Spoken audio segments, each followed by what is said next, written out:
गोपिका जीवनस्मरणं गोविन्द गोविन्द सद्गुरु विठ्ठलदास महाराज की जय. கர்தம பிரஜாபதிக்கும் தேவஹூதி அம்மாளுக்கும் பிறந்த கபில வாசுதேவர் மேலே தேவஹூதி அம்மாவுக்கு உபதேசம் பண்ணிட்டு வரார்.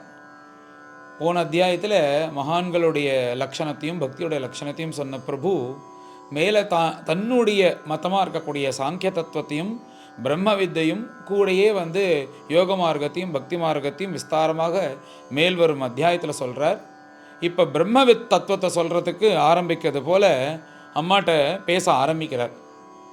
அம்மா, இந்த உலகத்தில் அகண்டமாக இருக்கக்கூடியது பரபிரம்மம், அதான் நிர்குணம், அதுக்கு பரமாத்மா அப்படின்னு பேர். இந்த சரீரம் இருக்கே, நம்ம சரீரம், இதுக்குள்ளே ஒரு ஆத்மா இருக்கான், அதுக்கு ஜீவாத்மா அப்படின்னு பேர். இந்த பரமாத்மா ஜீவாத்மா இது ரெண்டும் தனித்தனியாக இருக்குது. இது ஏன் தனித்தனியாக இருக்குது அப்படின்னா, ஷரீரம் அப்படின்ற ஆவரணம் இருக்கிறதுனால இது ரெண்டும் தனித்தனியாக இருக்குது.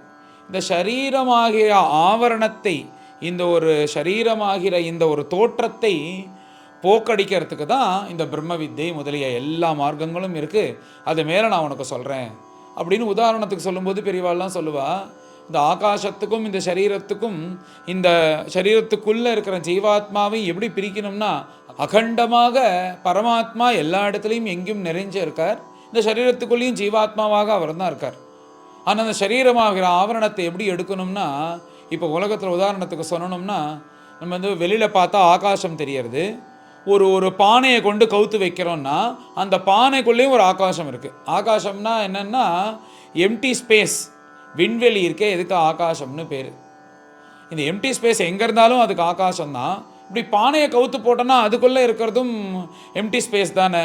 இப்போது இதுக்கு கட்டாகாசம்னு பேர். வெளில இருக்கிறது அகண்டமாக இருக்கக்கூடிய ஆகாசம். இந்த வெளியில் இருக்கிற அகண்டமான ஆகாசத்தை இந்த கட்டம், இந்த குடத்துக்குள்ளே இருக்கிற ஆகாசத்தை போய் அடையணும்னு முயற்சி பண்ணுறது, ஆனாலும் முடியல. ஏன் முடியல அப்படின்னா, அந்த கட்டம், அந்த குடம், பானை அப்படின்ற ஆவரணம் இருக்கிறதுனால அதுலேருந்து இதால் வெளில போக முடியல. அதனால் இது ஒன்றும் பண்ண வேண்டாம், நீ உள்ளேருந்து பிடிச்சி கஷ்டப்பட்டு வெளிலெல்லாம் போய் அதை போய் தள்ளணுன்ற அவசியமெல்லாம் இல்லை.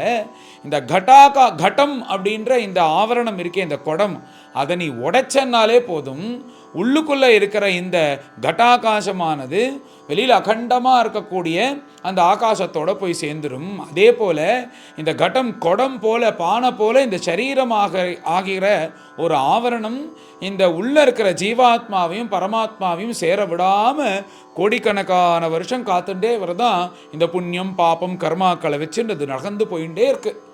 எப்படியோ தப்பிச்சுட்டு அது பரமாத்மா கூட சேரலான்னு பார்த்தா சேர விடமாட்டேங்கிறது இந்த காமக்ரோதங்கள் புண்ணிய பாப்பங்கள் எல்லாம் சேர்ந்துண்டு. அதை நீ போக்கடிக்கணும்னா அதுக்கு மேலே நான் உனக்கு பிரம்ம வித்தையும் அதுக்கு வேணுங்கிற யோக மார்க்கமும் பக்தி மார்க்கமும் சொல்கிறேன்னு இந்த அத்தியாயத்தில் விஸ்தாரமாக ஆரம்பிக்கிறார் தன்னுடைய தத்துவமாக இருக்கக்கூடிய சாங்கிய தத்துவத்தை. பகவானால் சிருஷ்டிக்கப்பட்ட இந்த ஜீவனானது அமிர்தமயமாக தான் முதல்ல இருக்கான். அந்த பகவானை போய் அடையணும் அப்படின்ற ஒரு எண்ணத்தோடு தான் சிருஷ்டியே ஆகிறது. இந்த சிருஷ்டி சாதாரணமாக எல்லாம் சேர்ந்து தானே சிருஷ்டி ஆகுது. இந்த அவித்தையும் மாயும் கூடயே சேர்ந்த சிருஷ்டி ஆறுதான் இந்த ஜீவாத்மாக்கு. அப்படி இந்த அவித்தையானது சிருஷ்டியான உடனே இந்த ஜீவாத்மா முதல்ல அவித்தையை போய் எடுத்துன்றது தான் வாசனாபலத்தினால. அந்த வாசனாபலத்தினால அவித்தையை எடுத்துக்கிறதுனால இந்த ஞான மார்க்கத்தில் போகாதபடிக்கு இந்த இந்திரியங்களுக்கு அதுக்கு வேணுங்கிறத கொடுத்துட்டு அதை சந்தோஷப்படுத்திண்டு இந்த ஞானத்தையே மறைக்கக்கூடிய, இந்த இந்திரிய ஜென்மமாக இருக்கக்கூடிய விஷய சுகத்துக்கு ஆதாரமாக இருக்கக்கூடிய மோகமானது இந்த ஜீவாத்மானுடைய சரீரத்தோடு சேர்ந்து அப்படியே அவனை சுத்தின்றது. அதனால் அந்த ஞானத்தை போய் அவனால் அடைய முடியாதபடிக்கு இந்த மோகமானது இவனை பிடிச்சின்றது. இந்த மோகம் வந்த உடனே என்ன ஆகுதுன்னா, தான் தன்னுடையது அகங்காரம் மமகாரங்கள்லாம் உற்பத்தியாகி இப்படி உலகத்தில் விவகாரங்கள்லாம் நடந்து இப்படி புண்ணிய பாபத்தோட இந்த ஜீவனானது பகவானை மறந்து சஞ்சாரிக்க ஆரம்பிச்சிடுறது. ஆனால் இயல்பாக பார்த்தா சிருஷ்டியான உடனே இது பகவானோட இரண்டல கரக்கறக்காக தான் இது சுவாபாவிகமாக உண்டானது அப்படின்னு கபிலர் சொல்கிறார். இந்த ஜீவாத்மா பரமாத்மா பற்றி சொல்கிறாரோ, இந்த ஜீவாத்மானது பரதந்திரம், சுதந்திரம் கிடையாது. ஆனால் அந்த பரமாத்மாவுக்கு சுதந்திரம் உண்டு. பரதந்திரம் சுதந்திரம் தான் என்னன்னா, இந்த ஜீவாத்மா எப்படி பிறந்தாலும் தன்னுடைய கர்மாவை வச்சு புண்ணிய பாபங்களை வச்சு தான் இந்த ஜீவாத்மா அவனுடைய வாழ்க்கையானது நடக்கிறது. ஏன் இப்படி நடக்கிறது அப்படின்னு இவர் சொல்லும்போது, முதல்லையே எடுத்த உடனே பகவன் மாயையினால் இந்த ஜீவாத்மா அவித்தையை ஸ்வீகரிச்சுக்கிறதான். அதனால் அந்த அவித்தையை ஸ்வீகரிச்சுன்றதுனால கர்மா ஆனது அந்த அவித்தையோடு சேர்ந்து வந்துடுறது. இந்த கர்மா ஆனது வந்ததுனால இதனுடைய அடிப்படையாக இருக்கக்கூடிய ஜனன மரணமாகிறது உண்டாகிறது. இந்த கர்மாவின் அடிப்படையில் இத்தனை நாள் வாழலாம், இத்தனை நாள் மரணிக்கிறான், திரும்ப பிறக்கிறான், திரும்ப வாழறான், இந்த ஒரு பாபத்தினால இந்த சரீரத்தை எடுத்துக்கிறான், இந்த ஒரு புண்ணியத்தினால இந்த சரீரத்தை எடுத்துக்கிறான். இந்த கர்மாவானது இப்படி வந்து இந்த ஜீவனோட சேர்ந்து ஜனன மரண பிரவாகத்தை கர்மாவோட சேர்ந்து உண்டாக்குகிறது. அப்பேற்பட்ட அந்த ஜீவாத்மாவானது ஒரு சரீரத்தை எடுத்துட்டு இந்த உலகத்தில் இருக்கிற இந்த கர்ம பலனெல்லாம் அனுபவிச்சுட்டு இப்படி அதுக்கு தேவைப்படக்கூடிய இந்திரியங்கள், அந்த ஞானேந்திரியங்கள் சொல்லக்கூடிய செயலை செய்யக்கூடிய கர்மேந்திரியங்கள் இப்படின்னு இது எல்லாத்தையும் உண்டாக்கிண்டு இந்த கர்ம பலனால் இப்படி இந்த ஜீவன் ஆகிறது இந்த பூலோகத்தில் வாழ்ந்துட்டுருக்கு அப்படின்னு சொல்கிறார். இப்படி சொல்லி முடித்த அந்த கபில வாசுதேவனை பார்த்து தேவகூதி அம்மா கேட்குறாலாம், ரொம்ப சந்தோஷம், நீ வந்து இப்படி எல்லா விஷயத்தையும் சொல்லின்னு வர கபிலா, இதில் இந்த உலகத்தை உண்டாக்கிக்கிறதுக்கு ஸ்தூலமாகவும் சூக்ஷ்மமாகவும் நிறைய விஷயங்கள் இருக்குது. அதை வச்சுட்டு இந்த அதிஷ்டானமாக இருக்கக்கூடிய அந்த பரபிரம்மமானது பரமாத்மாவானது இந்த மாயையை வச்சுன்னு இந்த உலகத்தை உண்டாக்கினதுன்னு சொல்கிற. அப்படி உண்டாக்கினதுன்னா எதெல்லாம் வச்சுட்டு எந்த தத்துவங்கள்லாம் வச்சுட்டு பிரதானமாக இந்த உலகத்தை உண்டாக்கினது அப்படின்னு எல்லோருக்கும் பார்த்தா இந்த உலகம் எப்படி உண்டானது அப்படின்றதுல தெரிஞ்சுக்கிறது ரொம்ப ஆசையாக இருக்கா. அதை பற்றின ஒரு கேள்வியை இப்போ கபில வாசுதேவன்ட்ட தேவகூதி கேட்குறா. இப்படி கேள்வி கேட்ட அம்மாவை பார்த்து மேலே கபில வாசுதேவன் பதில் சொல்கிறார், இந்த உலகம் இப்படி உண்டானதுக்கு முக்கிய காரணம் என்னன்னா பகவானுடைய சக்தியாக இருக்கக்கூடிய மாயை. இதை மாயன்னு சொல்லுவா, பிரகிருத்தின்னு சொல்லுவா, அவ்யக்தம்னு சொல்லுவா, எப்படி வேணாலும் சொன்னாலும் பரவாயில்ல, இதுக்கு மாயன்னு பேர். இந்த மாயை என்ன பண்ணணும்னா எல்லாம் அசத்தியமாக இருக்கக்கூடிய இந்த உலகத்தை நம்மளுக்கு சத்தியமாக காண்பிக்கும், நம்மளுக்கு மாயை உண்டாக்கும். ஆனால் அந்த மாயை ஆகிற தன்மைக்கு மாயை கிடையவே கிடையாது. ஏன்னா அது பகவானுடைய சக்தியாக இருக்கிறதுனால அதுக்கு தெரியும் இந்த உலகம் அசத்தியம்ன்றது. ஆனால் அதனுடைய காரியம் என்ன அப்படின்னா, இந்த உலகத்தில் வாழ்கின்ற அத்தனை பேருக்கும் அந்த பரபிரம்மத்தை மறைச்சி லோக விவகாரத்தை பண்ணக்கூடிய இந்த மாயையாகிற தோற்றத்தை காண்பிக்கிறதா அந்த மாயையினுடைய வேலை. ஆனால் அந்த மாயைக்கிட்டேந்து வரக்கூடிய இந்த மாயையினால் வரக்கூடிய பிரச்சனையானது அந்த மாயை தாக்காது. அதான் மாயையினுடைய மகிமைன்னு இப்படி பகவானுடைய சக்தின்னு அதை வர்ணிக்கிறார். முதல்ல அதுலேருந்து தான் இந்த உலகம் உண்டாச்சுன்னு ஆரம்பிக்கிறார். மேலே கபில வாசுதேவன் ஜெகத் திருஷ்டி சொல்லும் வாயில் முன்பு சொன்னது போல தான், மைத்ரேயர் சொன்ன மாதிரி தான், அவ்யக்தம் மகத்து அகங்காரம் முதல்ல இந்த 3 தத்துவங்கள் உண்டாச்சு. அப்புறம் பஞ்சபூதங்கள், பஞ்ச தன்மாத்திரைகள், அதை ரிசீவ் பண்ணிக்கிறதுக்கு பஞ்ச ஞானேந்திரியங்கள், பஞ்ச கர்மேந்திரியங்கள், மொத்தம் 23 தத்துவங்கள் ஆச்சு. அடுத்தது 24வதாக எல்லாத்துக்கும் பவராக இருக்கக்கூடிய மனசை சிருஷ்டி பண்ணினார். இது எல்லாத்துக்கும் ஆதாரமாக ஒன்று இருக்கான். அது என்னதுன்னா அதுதான் காலம் அப்படின்னு சொல்லிட்டு 25வது தத்துவமாக பூருஷ பஞ்சவிம்சகான்னு சாட்சாத் பகவான் தான் காலன் அப்படின்னு வர்ணிக்கிறார். இந்த காலம்ன்றது வேறு ஏதோ கிடையாது, பகவான் தான் காலஸ்வரூபியாக இருந்து எல்லாத்தையும் நடத்தி செஞ்சுருக்கார். இந்த காலத்துக்குள்ள பவர் வேறு எதுக்குமே கிடையாது. எல்லாரும் இப்போ லௌகிகமாக சொல்கிறதே அதானே, இந்த டைம் தானே எல்லாத்தையும் நிர்ணயம் பண்ணுறது அப்படின்னு ரிசர்ச்சில் சொல்கிறா. இதை நம்ம முன்னாடியே நம்ம முன்னோர்கள்லாம் சொல்லியிருக்கா, காலஸ்வரூபியாக இருந்து பகவான் எல்லாத்தையும் நடத்தி சொல்கிறார் அப்படின்னு 25வது தத்துவமாக இந்த காலத்தை சொல்கிறார். இப்போ ஏற்பட்ட இந்த காலத்தை பார்த்து எல்லாரும் பயப்படுறார்களாம். எல்லாரும்னா என்னென்ன, மனுஷர்கள் எல்லாருக்குமே இந்த பயம் உண்டே. நல்ல காலம் வந்தால் கெட்ட காலம் வரும், கெட்ட காலம் வந்தால் நல்ல காலம் வரும், இப்படி இந்த காலத்தை நினச்சி ஒரு பயம் எல்லாருக்குமே இருக்கணும். இந்த பயம் நம்மளுக்கு மாத்திரம் இல்லையா, தேவர்களுக்கு அதுக்கு மேலே உள்ளவர்களுக்கு எல்லோரும் பிரம்மதேவன் பரியந்தம் இந்த காலத்தை நினச்சா ஒரு பயம் இருக்க தான் இருக்குமா, நல்ல காலம் கெட்ட காலம்னு. ஏன்னா இந்த காலத்தை நினச்சி பயப்படுறதுக்கு காரணம் என்னென்னா, இந்த காலமே பகவானுடைய ஸ்வரூபமாக இருக்கிறதுனால இந்த காலத்தை பற்றின உள்ள பயம் எல்லாருக்கும் இருக்க தான் இருக்கும் அப்படின்ட்டு தேவகூதி அம்மா கேட்கும்போது இதுக்கு மூலாதாரமாக எந்த பொருள் இருந்தது, எப்படி இந்த உலகம் உண்டாச்சுன்னு கேட்டாலும் அதுக்கு பதில் சொல்லுவது போது கபிலர் சொல்கிறாராம், முதல்ல உண்டானது மாயை. இந்த மாயை வச்சு பகவான் உண்டாக்கினார்.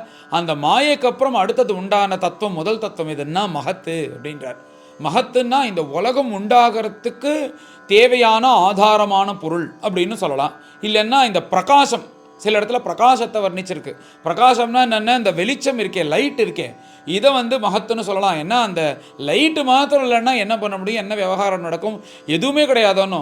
சூரியன் இப்படி போயிட்டார்னா என்ன நடக்கும், இருட்டில் எந்த விவகாரம் நடக்காது, எல்லாம் அப்படியே நிற்கும். இந்த பிரகாசமானது தான் இந்த உலகத்தையே அழுத்தி செல்றது. எவ்வளோ கோடிக்கணக்கான மைல் தூரத்தில் ஒரு நட்சத்திரம் இப்படி மினுமினுக்கும் போது அங்கேருந்து இந்த பிரகாசத்தினால தானே தெரியறது. அப்பேற்பட்ட இந்த பிரகாசமானது தான் இந்த உலகத்துக்கு ஆதார பொருளாக இருக்குது. இந்த மாயை உண்டான உடனே அந்த வெளிச்சம் பிரகாசமானது உண்டானதுன்னு சொல்கிறார். இந்த மகத்தானது சுத்த சத்வகுணத்தினால உண்டானதான். அடுத்த தத்துவத்தை அகங்கார தத்துவத்தை சொல்கிறார். இந்த அகங்கார தத்துவம்னா என்னன்னா, பிரித்து பிரித்து காண்பிக்கிறது. இப்போ கண்டமே இல்லாத அகண்டமாக இருக்கும்போது அது பரபிரம்மம்னு சொல்கிறோம். கண்டம்னா பிரிவு ஒவ்வொன்றுத்துக்கும் எது அதுன்னு பிரித்து இருந்தால் தானே அதை ஐடென்டிஃபிகேஷன் பண்ண முடியும். அதுக்குன்னு தனித்தனியாக கர்மாக்கள் புண்ணிய பாப்பங்கள் இப்படிலாம் இருந்தால் தானே அது வரைக்கும் அது செயல்படும். அதுக்கு என்ன பேர் அப்படின்னா, அதுக்கு தான் அகங்கார தத்துவமானது உண்டாச்சு. அப்படின்னா இந்த அகங்கார தத்துவமானது தமஸ் தத்துவத்திலேருந்து உண்டானது. அந்த தமஸ் தத்துவத்திலேருந்து உண்டான அகங்காரமானது சுத்த சத்வகுணத்திலேருந்து உண்டான இந்த மகத்தத்துவத்துக்குள்ளே லயமாயிடும். இந்த மகத்தத்துவமானது மாயக்குள்ள லயமாயிடும். இந்த மானையானது அந்த பரபிரம்மத்தோட லயமாயிடும்னு ஜெகத் சிருஷ்டியை வத்திரேகமாகவும் சொல்லிட்டு வர. இப்போ பகவான்கிட்டேருந்து மாயை உண்டானதுன்னு சொல்லது போக இப்படி பின்னாடிலேருந்து பகவானோட ஐக்கியமாகுது அப்படின்றத இங்கே சொல்லி மேலே திரும்பவும் ஜெகத் சிருஷ்டியை பற்றி சொல்ல ஆரம்பிக்கிறார். இப்பேற்பட்ட மகத்தத்துவத்திலேருந்து சத்வம் ரஜஸ் தமஸ் அப்படின்ற ஆதாரமாக இருக்கக்கூடிய குணங்களும் உண்டானது. இந்த மகத்தத்துவம் சுத்த சத்வகுணமாக இருக்குது. அதுக்கப்புறம் இந்த மகத்தத்துவத்திலேருந்தே மற்ற இந்த ரஜஸ் தமஸ் இவைகள் உண்டானது. இவைகள் உண்டானதுக்கப்புறம் இதோட சேர்ந்து அகங்கார தத்துவமானது உண்டானது. இந்த அகங்கார தத்துவத்திலேயே பலவிதமான அகங்காரங்கள் இருக்குது. அவைகள் என்னென்னு மேலே வர்ணிக்கிறார். இந்த தாமச தத்துவத்திலேருந்து உண்டானது தான் இந்த அகங்கார தத்துவம். அந்த அகங்கார தத்துவத்துக்குள்ளேயே 3 பிரிவு இருக்கான். சாத்விக அகங்காரம், ராஜச அகங்காரம், தமோ அகங்காரம். முதல்ல இருக்கிற சாத்விக அகங்கார தத்துவம்னா அதுக்கு வைகாரிகம்னு பேர். அந்த வைகாரிகம் அப்படின்ற இந்த சாத்விக அகங்காரத்திலேருந்து இந்த மனசாகிறது உண்டானது. அடுத்தது தைஜசம் அப்படின்ற இந்த ராஜச அகங்காரத்திலேருந்து புத்தியானது உண்டானது. இந்த தைஜசம் அப்படின்னு சொல்லக்கூடிய இந்த ராஜச அகங்காரின் அடிப்படையில் இந்த ஞானேந்திரியங்கள் கர்மேந்திரியங்கள் உண்டான. அடுத்தது தாமச அகங்காரத்திலேருந்து இந்த பஞ்சபூதங்கள் அதனுடைய தன்மாத்திரைகள் உண்டான அப்படின்னு சொல்லிட்டு இந்த அகங்கார தத்துவத்தின் அடிப்படையில் தான் இப்போ 24 தத்துவங்கள்னு சொல்லி காலம் 25ன்னு சொல்லனே, இதுக்கும் அதிஷ்டானமாக இருக்கிறது இந்த அகங்கார தத்துவம். அந்த அகங்கார தத்துவம் மகத்தத்துவத்திலேருந்து உண்டாருது. அந்த மகத்தானது மாயையிலேருந்து உண்டானது. இந்த மாய பகவானுடைய சக்தி அப்படின்னு சொல்லிட்டு வர்றார். மேலே இந்த பஞ்சபூதங்களை பற்றி சொல்லிட்டு வர்றார். இந்த பஞ்சபூதத்தில் முதல்ல உண்டானது பெருசு அகண்டமாக இருக்கக்கூடியது இந்த ஆகாசம்தான். இந்த ஆகாசத்தினுடைய தன்மாத்திரை என்னன்னா சப்தம். இந்த ஆகாயத்தில் தான் மற்ற வாயுவும் அக்னியும் பூமியும் ஜலமும் எல்லாமே இந்த ஆகாசத்தில் தான் இருக்குது. இந்த ஆகாசம்தான் அதிஷ்டானமாக இருக்குது. இந்த ஆகாசத்தினுடைய தன்மாத்திரை எதுன்னா சப்தம். அப்பேற்பட்ட இந்த ஆகாசத்திலேருந்து ஸ்பர்ஷம் அப்படின்ற ஒரு தன்மாத்திரை உண்டாகிறது. அந்த ஸ்பர்ஷம் எதை அவலம்பிச்சு வருதுன்னா அது வாயு அப்படின்ற அந்த பஞ்சபூதத்தை அடுத்தது உண்டாக்குகிறதாம். அப்பேற்பட்ட அந்த வாயுனுடைய ஸ்பர்ஷத்துக்கு இந்த ஜீவன் அதை ரிசீவ் பண்ணிக்கிறதுக்கு என்ன வேணும்னா அதுக்கு தான் இந்த சர்மம் தோல் அப்படின்ற இந்த இந்திரியமானது உண்டாச்சு அப்படின்னு சொல்கிறார். இப்படி சொல்லிட்டு வரும்போது அற்புதமான ஒரு விஷயம் சொல்கிறார் கபில வாசுதேவன். இந்த வாயுனுடைய காரியத்தை சொல்கிறாராம். இந்த வாயிலோட காரியம் என்னென்னா சாலனம் வியூகனம் பிராப்திகின்னு ஒரு பொருளை தன் கூட எடுத்துட்டு போய் ஒரு இடத்துல போய் சேர்க்கறது, ஒரு போஸ்ட்மேன் மாதிரி. இதுதான் இந்த உலகத்தில் இந்த வாயுனுடைய சக்தி. அப்படி தானே எங்கேயோ இருக்கிற மேகங்களை அப்படியே அப்படியே அப்படியே அடித்து கொண்டு நமக்கு மழையாக பெய்ய வைக்கிறது. எங்கேயோ இருக்கிற பட்சி இன்னொரு நாடு வழியும் பறக்கிறதுக்கு எது உபயோகமாக இருக்குது? வாயு தான் இருக்குது. எங்கேயோ இருக்கிற அந்த தூளி இவைகள் எல்லாம் நம்மக்கிட்ட சேர்க்கறதுக்கு எல்லா விதத்துக்கும் பார்த்தா இந்த வாயு சஞ்சாரம் தான் இந்த பூமியை சுற்றி சுற்றி சுற்றி அதுக்குன்னு உள்ள நல்லதையும் க்ஷேமத்தையும் பண்ணிட்டு இந்த வாயினுடைய காரியம் என்னன்னா சாலனம் யூகனம் பிராப்திகினா எல்லாம் அந்தந்த இடத்துல கொண்டு சேர்க்கறதே இந்த வாயுவனுடைய வேலை அப்படின்னு சொல்லிட்டு, இந்த வாயுவனுடைய தன்மாத்திரையாக இருக்கக்கூடிய ஸ்பர்ஷத்தை நாம் உணர்வதுக்கு நம்மளுக்கு சர்மமாக கர்மேந்திரியத்தை உண்டாக்கினார். அப்பேற்பட்ட வாயு தன்மாத்திரையிலேருந்து ரூபம்ன்ற தன்மாத்திரை உண்டாகிறது. அந்த ரூபம்ன்ற தன்மாத்திரை அக்னி அப்படின்ற பஞ்சபூதத்தை உண்டாக்கினது. இந்த ரூபமாகிற தன்மாத்திரையும் இந்த பஞ்சபூதங்களை ஒன்றா இருக்கக்கூடிய அக்னியை நாம் அனுபவிக்கணும்னா அதுக்கு பார்க்கறது சக்ஷுஸ் அப்படின்ற இந்த கண்கள் ஞானேந்திரியத்தை உண்டாக்குகிறது அப்படின்னு சொல்லிட்டு பொதுவாக இந்த ஒவ்வொரு பூதங்களுடைய காரியத்தையும் சொல்லிட்டு வர. வாயுனுடைய காரியம் என்ன? போஸ்ட்மேன் மாதிரி ஒவ்வொரு இடத்துக்கும் எல்லாத்தையும் கொண்டு போய் சேர்க்கறது. இந்த அக்னியினுடைய காரியம் என்னன்னா அழிக்கிறதா. அழிக்கிறதுனா என்ன அர்த்தம்? போய் எல்லா இடத்தையும் எல்லாத்தையும் எரித்து சாம்பல் ஆக்கிறதுன்றல எனர்ஜியை கிரியேட் பண்ணுறது இந்த அக்னி தான் அப்படின்னு சொல்கிற. இப்படி உலகத்தில் இருக்கிற அத்தனை பொருளையும் தன்னுடைய சூட்டுனால எரித்து அதனுடைய பரிணாமத்தையே மாற்றி அதுலேருந்து எனர்ஜியை உண்டாக்கி அதை வேற ஒரு பரிணாமத்துக்கு கொண்டு போகிற உள்ள சக்தி இந்த அக்னிக்கு தான் இருக்குது. இதை அதுக்கு வேலையாக கொடுத்து அதை பண்ண சொல்லியிருக்கார். அதனால் அக்னின்னா அக்னி போய் ஒரு இடத்துல அதை அழிச்சதுன்னா அந்த அழிஞ்சு அதனுடைய ஸ்வரூபமானது வேற ஒரு விதமாக அந்த எனர்ஜியானது மாறுறது. இது அக்னியினுடைய வேலை அப்படின்னு சொல்லிட்டு இந்த அக்னியிலேருந்து அடுத்தது என்ன உண்டானதுன்னு சொல்ல வர. அந்த அக்னின்ற பஞ்சபூதத்திலேருந்து ரசம் அப்படின்ற ஒரு தன்மாத்திரை உண்டானது. இந்த ரசம் அப்படின்ற இந்த தன்மாத்திரை ஜலத்தை உண்டாக்குகிறது. அந்த ஜலமாகிற இந்த ஜலத்தை நாம் ருச்சிப்பறக்கிறதுக்கு நாக்கு அப்படின்ற ஞானேந்திரியம் உண்டாக்குகிறது. இந்த நாக்காகிற ஞானேந்திரத்தினுடைய சுபாவம் என்னென்னா ருச்சி. ருச்சின்னா ஒரு விதமாக இல்லையோன்னோ ருச்சி எப்படி இருக்குது? கசப்பு, உரைப்பு, புளிப்பு, மதுரம் அப்படின்னு துவர்ப்புன்னு இந்த மாதிரி ஏகப்பட்ட ருச்சிகள் 5 விதமான ருச்சிகள் இருக்குது. நிறையா அதுக்குள்ளே உள்ள ருச்சிகள் இப்படிலாம் இருக்குன்னு சொல்கிறோமோன்னோ. இது எல்லாத்தையும் ஆதாரமாக இருக்கக்கூடியது இந்த நாக்கு என்ற ஞானேந்திரியத்தில் தான். இந்த ஞானேந்திரியத்தினுடைய வேலை என்னன்னா ஒரு மனுஷனுக்கு திருப்தியே இதில் தானே. நீங்கள் எவ்வளோ நிறையா ஆகாரம் சாப்பிடுங்க, வயிறு தான் ரொம்பவே தவிர, ஆனால் அது ருச்சிகரமாக இல்லைன்னா உங்களுக்கு திருப்தி அடையிறதோ. ஆனால் நம்ம கொஞ்சம் ஆகாரம் சாப்பிட்டாலும் ருச்சிகரமாக சாப்பிட்டோன்னா திருப்தி அடையிறமோன்னோ. இந்த திருப்தி மாத்திரம் இந்த நாக்கு என்ற இந்திரியத்திலேருந்து தான் ஒருத்தனுக்கு கிடைக்கும். அப்படிதான் இந்த திருப்தி ஒரு மனிதனையோ ஒரு ஜீவனை திருப்திப்படுத்துறது தான் இந்த நாக்குனுடைய வேலை அப்படின்னு அதனுடைய வேலையை சொல்கிற. அப்பேற்பட்ட இந்த ரசம், இந்த ஜலம் அப்படின்ற பஞ்சபூதத்திலேருந்து அடுத்தது கந்தம் அப்படின்ற தன்மாத்திரை உண்டானது. இந்த தன்மாத்திரைக்கு அடிப்படையாக பூமி அப்படின்ற பஞ்சபூதம் உண்டாகிறது. இந்த பூமியை இந்த கந்தமாகிற தன்மாத்திரையை நாம் ரிசீவ் பண்ணிக்கிறதுக்கு மூக்கு அப்படின்ற ஞானேந்திரியம் இது உண்டானது அப்படின்றார். இதுக்கு அடிப்படை என்னன்னா இந்த கந்தம் தானா.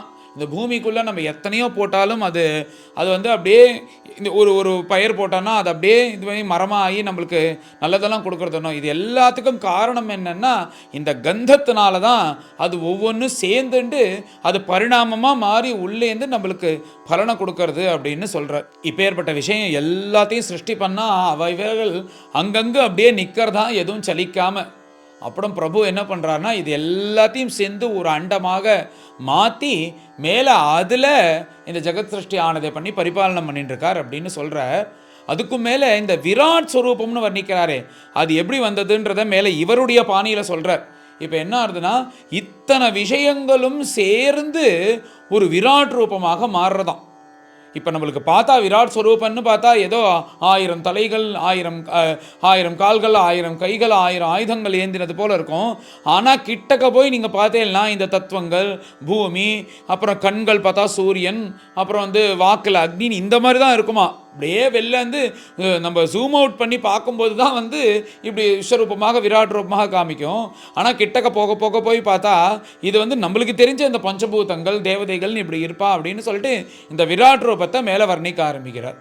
இவ்வாறு இந்த விராட் ஸ்வரூபனாக இருக்கக்கூடிய புருஷனில் நட்சத்திரங்கள், நவக்கிரகங்கள், மற்ற தேவர்கள், அசுரர்கள், நதிகள், ஓஷதிகள், அப்புறம் பூமி, மலைகள், இவைகள் எல்லாம் இருந்து தான் இந்த விராட் புருஷனானது உண்டானது போல ஒரு தோற்றம்னு சொன்னல.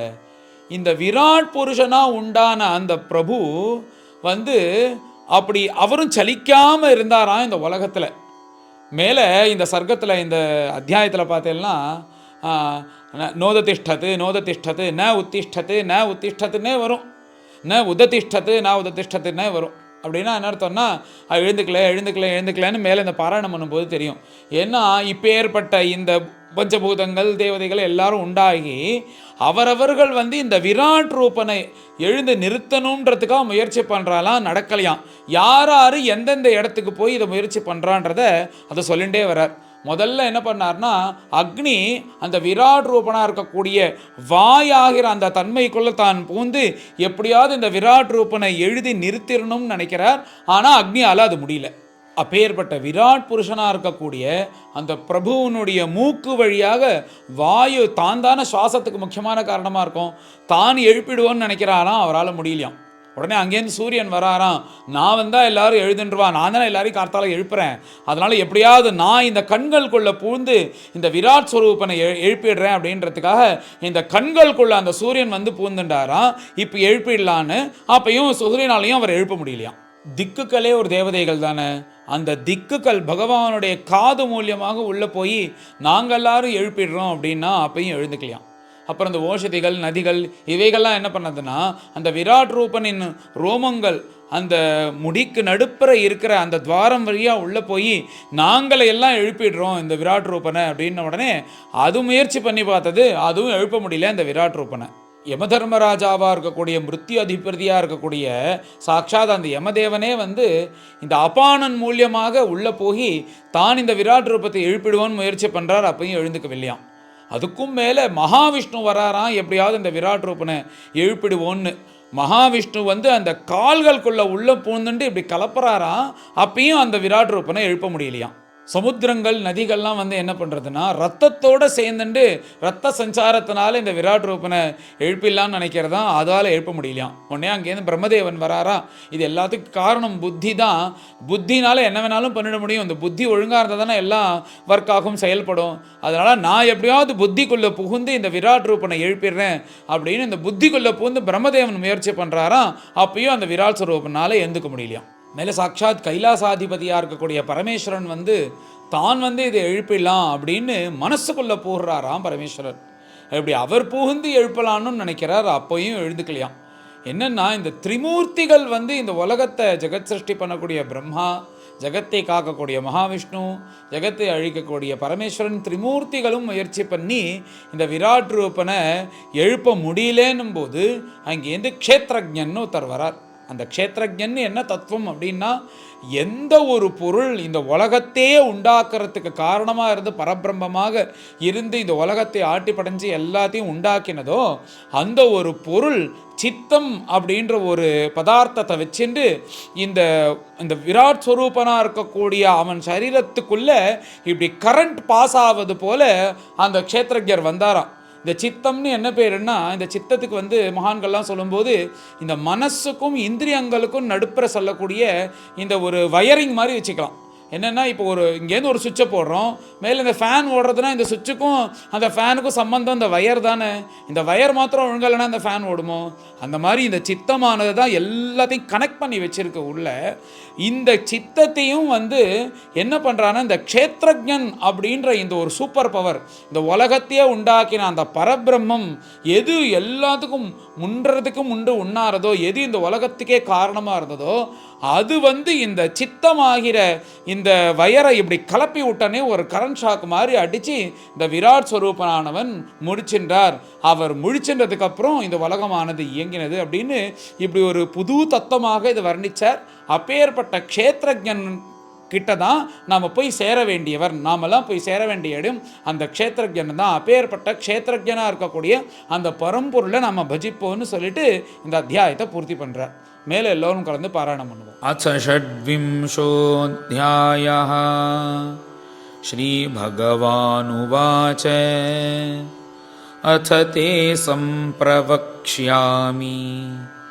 தத்வானாம் லக்ஷணம் ப்ருதக் யத்விதித்வா விமுச்யேத புருஷः ப்ராக்ருதைர்குணைः ஞானம் நிஸ்ரேயசார்த்தாய புருஷஸ்ய ஆத்மதர்சனம் யதாஹுः வர்ணயே தத்தே हृदयग्रन्थिभेदनम् अनादिरात्मा पुरुषः निर्गुणः प्रकृतेः परः प्रत्यग्धामा स्वयं ज्योतिः विश्वं येन समन्वितम् स एष प्रकृतिं सूक्ष्मां दैवीं गुणमयीं विभुः यदृच्छयैवोपगताम् अभ्यपद्यत लीलया गुणैः विचित्रासृजतीं स्वरूपाः प्रकृतिं प्रजाः विलोक्य मुमुहे सद्यः स इह ज्ञानगूहया एवं पराभिध्यानेन कर्तृत्वं प्रकृतेः पुमान् कर्मसु क्रियमाणेषु गुणैरात्मनि मन्यते तदस्य संसृतिर्बन्धः पारतन्त्र्यं च तत्कृतम् भवति अकर्तुरीशस्य साक्षिणो निर्वृतात्मनः कार्यकारणकर्तृत्वे कारणं प्रकृतिं विदुः भोक्तृत्वे सुखदुःखानां पुरुषं प्रकृतेः परम् देवहूतिरुवाच प्रकृतेः पुरुषस्यापि लक्षणं पुरुषोत्तमा ब्रूहि कारणयोरस्य सदसच्च यदात्मकम् श्रीभगवानुवाच यत्तत्त्रिगुणमव्यक्तम् नित्यं सदसदात्मकम् प्रधानं प्रकृतिं प्राहुः अविशेषं विशेषवत् पंचभिः पंचभिर्ब्रह्म चतुर्भिः दशभिस्तथा एतत् चतुर्विंशतिकं गणं प्राधानिकं विदुः महाभूतानि पञ्चैव भूरापो अग्निः मरुन्नभः तन्मात्राणि च तावन्ति गन्धादीनि मतानि मे इन्द्रियाणि दशश्रोत्रं त्वग्दृक् रसननासिकाः वाक्करौ चरणौ मेढ्रं पायुः दशमवुच्यते मनोबुद्धिः अहङ्कारः चित्तमिति अन्तरात्मकम् चतुर्धा लक्ष्यते भेदः वृत्त्या लक्षणरूपया एतावानेव संख्यातः ब्रह्मणः सगुणस्यः सन्निवेशो मया प्रोक्तः यः कालः पञ्चविंशकः प्रभावं पौरुषं प्राहुः कालमेके यतो भयम् अहङ्कार विमूढस्य कर्तुः प्रकृतिमीयुषः प्रकृतेर्गुणसाम्यस्य निर्विशेषस्य मानवी चेष्टायतस्य भगवान् काल इति उपलक्षितः अन्तः पुरुषरूपेण कालरूपेण यो बहिः समन्वेत्येष सत्त्वानां भगवान् आत्ममायया दैवात् क्षुभितधर्मिण्यां स्वस्यां योनौ परः पुमान् आधत्तवीर्यं सासूत महत्तत्त्वं हिरण्मयम् विश्वम् आत्मगतं व्यञ्जन् कूटस्थः जगदङ्कुरः स्वतेजसा अपिबत् तीव्रम् आत्मप्रस्वापनं तमः यत्तत् सत्त्वगुणं स्वच्छं शान्तं भगवतः पदम् यदाहुः वासुदेवाख्यं चित्तं तत् महदात्मकम् स्वच्छत्वम् अविकारित्वं शान्तत्वमिति चेतसः वृत्तिभिः लक्षणं प्रोक्तं यथापां प्रकृतिः परा महत्तत्त्वात् विकुर्वाणात् भगवद्वीर्यसम्भवात् क्रियाशक्तिः अहङ्कारः त्रिविधः समपद्यते वैकारिकः तैजसश्च तामसश्च यतो भवः मनसश्चेन्द्रियाणां च भूतानां महतामपि सहस्रशिरसं साक्षात् यमनन्तं प्रचक्षते संकर्षणाख्यं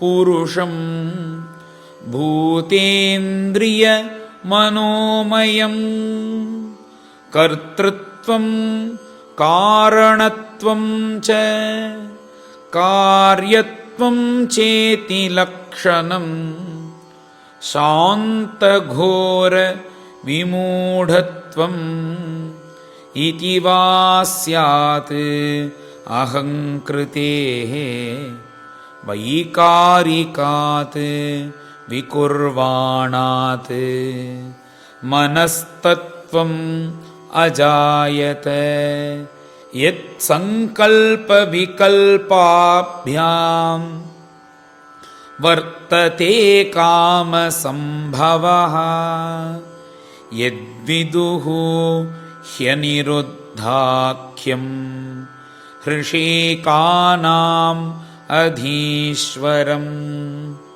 शारदेन्दीवरश्यामम् सम्राध्यं योगिभिः शनैः तैजसात्तु विकुर्वाणात् बुद्धिः तत्त्वम् अभूत् सति द्रव्यस्फुरण विज्ञानम् इन्द्रियाणाम् अनुग्रहः संशयोऽथ विपर्यासो निश्चयः स्मृतिरेव च स्वाप इति उच्यते बुद्धेः लक्षणं वृत्तितः पृथक् तैजसानि इन्द्रियाण्येव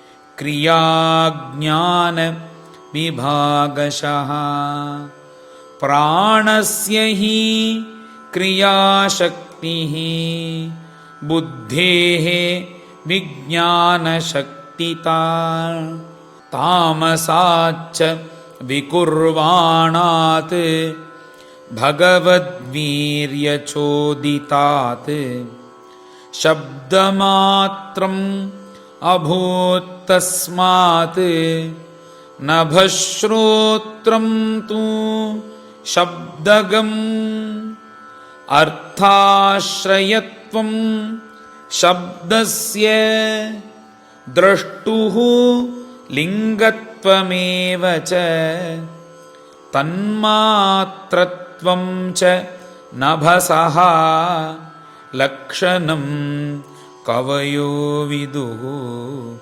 भूतानां छिद्रदातृत्वं बहिरन्तरमेव च प्राणेन्द्रिय आत्मधिष्ण्यत्वं नभसो वृत्तिलक्षणम् नभसः शब्दतन्मात्रात् कालगत्या विकुर्वतः स्पर्शो अभवत् ततो वायुः त्वक् स्पर्शस्य च संग्रहः मृदुत्वं कठिनत्वं च शैत्यम् उष्णत्वमेव च एतत् स्पर्शस्य स्पर्शत्वं तन्मात्रत्वं नभस्वतः चालनं व्यूहनं प्राप्तिः नेतृत्वं द्रव्यशब्दयोः सर्वेन्द्रियाणाम् आत्मत्वं वायोः कर्माभिलक्षणम् वायोश्च स्पर्शतन्मात्रात् रूपं दैवेरितात् अभूत् समुत्थितं ततस्तेजः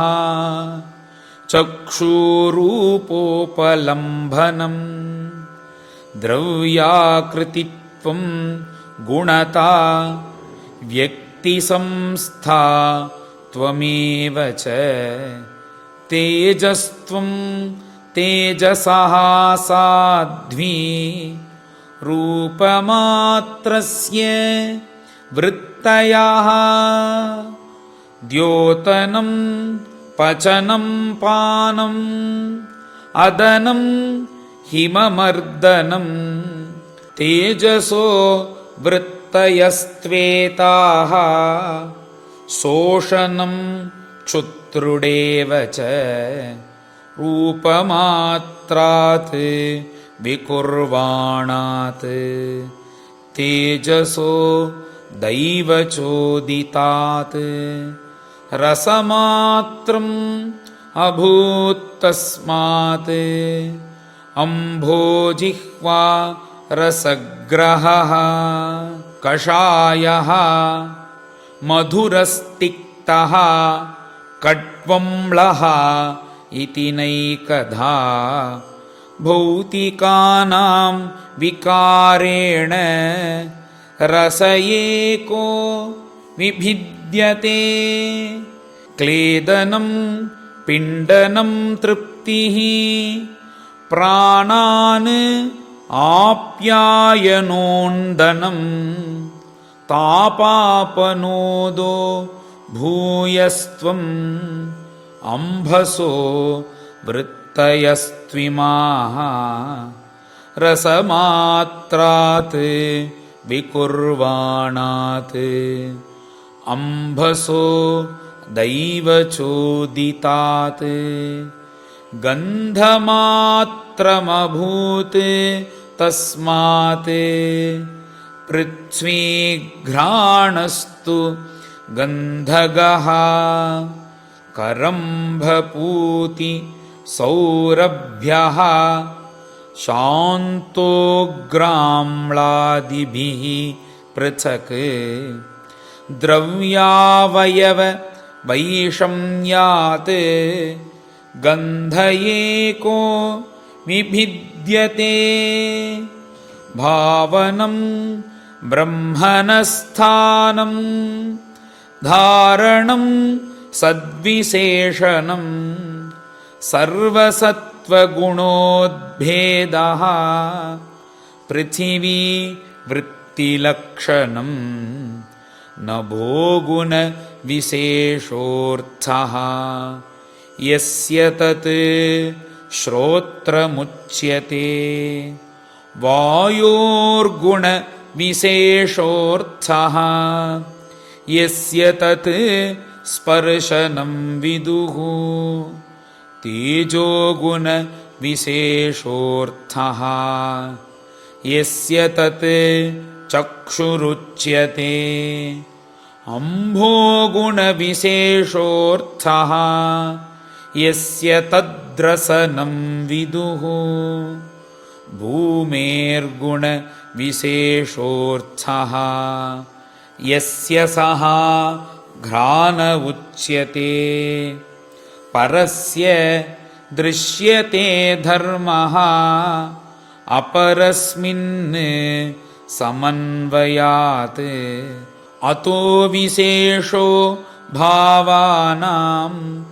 भूमौ एव उपलक्ष्यते एतानि असंहत्य यदा महदादीनि सप्त वै कालकर्मगुणोपेतः जगदादिः उपाविशत् ततस्तेन अनुविद्धेभ्यः युक्तेभ्यः अण्डमचेतनम् उत्थितं पुरुषो यस्मात् उदतिष्ठत् असौ विराट् एतदण्डं विशेषाख्यं क्रमवृद्धैः दशोत्तरैः तोयादिभिः परिवृतं प्रधानेन आवृतैर्बहिः यत्र लोकमितानोऽयं रूपं भगवतो हरेः हिरण्मयात् अण्डकोशात् उत्थाय सलिलेशयात् तमाविश्य महादेवः बहुधा निर्बिभेदकं निरभिद्यतास्य प्रथमं मुखं वाणी ततोऽभवत् वाण्यावह्निरथो नासे प्राणः अतः घ्राणयेतयोः घ्राणाद्वायुः अभिद्येताम् अक्षिणी चक्षुरेतयोः तस्मात् सूर्यः विभिद्येताम् कर्णो श्रोत्रं ततो दिशः निर्बिभेदविराजस्त्वक् रोमश्मश्वादयः ततः ओषधयश्चासन् शिष्णं निर्बिभिदे ततः रेतस्तस्मात् आप आसन् निरभिद्यत वैगुदं गुदादपानो अपानाच्च मृत्युर्लोकभयङ्करः हस्तौ च निरभिद्येतां बलं ताभ्यां ततस्वराट् पादौ च निरभिद्येतां गतिस्ताभ्यां ततो हरिः नाड्योऽस्य निरभिद्यन्त ताभ्यो लोहितमाभृतम् नद्यस्ततः समभवत् उदरं निरभिद्यत क्षुत्पिपासे ततस्यातां समुद्रस्तु एतयोरभूत् अथास्य हृदयं भिन्नं हृदयात् मनवुत्थितं मनसः चन्द्रमा जातः बुद्धिर्बुद्धेः गिरां पतिः अहङ्कारः ततो रुद्रः चित्तं चैत्यस्ततो भवत् एते हि अभ्युत्थिता देवाः नैवास्य उत्सापने अशकन् पुनः आविविशुः खानि तमुत्थापयितुं क्रमात् वह्निर्वाचा मुखं भेजे नोदतिष्ठत्तदा विराट् घ्राणेन नासिके वायुः नोदतिष्ठत्तदा विराट् अक्षिणी चक्षुषादित्याः नोदतिष्ठत्तदा विराट् श्रोत्रेण कर्णौ च दिशः नोदतिष्ठत्तदा विराट् त्वचं रोमभिः ओषध्यः नोदतिष्ठत्तदा विराट् रेतसा शिष्णमापस्तु नोदतिष्ठत्तदा विराट् गुदं मृत्युरपानेन नोदतिष्ठत्तदा विराट् हस्तौ इन्द्रो बलेनैव नोदतिष्ठत्तदा विराट् विष्णुर्गत्यैव चरणौ नोदतिष्ठत्तदा विराट् नाडीर्नद्यः लोहितेन नोदतिष्ठत्तदा विराट् क्षुत्रुभ्याम् उदरं सिन्धुः नोदतिष्ठत्तदा विराट् हृदयं मनसा चन्द्रः नोदतिष्ठत्तदा विराट् बुद्ध्या ब्रह्मापि हृदयं नोदतिष्ठत्तदा विराट् रुद्रः अभिमत्या हृदयं नोदतिष्ठत्तदा विराट् चित्तेन हृदयं चैत्यः क्षेत्रज्ञः प्राविशत् यदा विराट् तदैव पुरुषः सलिलात् उदतिष्ठत यथा प्रसुप्तं पुरुषं प्राणेन्द्रियमनोधियः प्रभवन्ति विनायेन नोत्थापयितुमोजसा तमस्मिन् प्रत्यगात्मानं धिया योगप्रवृत्तया भक्त्या विरक्त्या ज्ञानेन विविच्य आत्मनि चिन्तयेत्। श्रीहरये नमः। इति श्रीमद्भागवते महापुराणे तृतीयस्कन्धे तत्त्वसमाम्नाये षड्विंशोऽध्यायः। गोपिका जीवनस्मरणं गोविन्द गोविन्द सद्गुरु विठलदास महाराज की जय।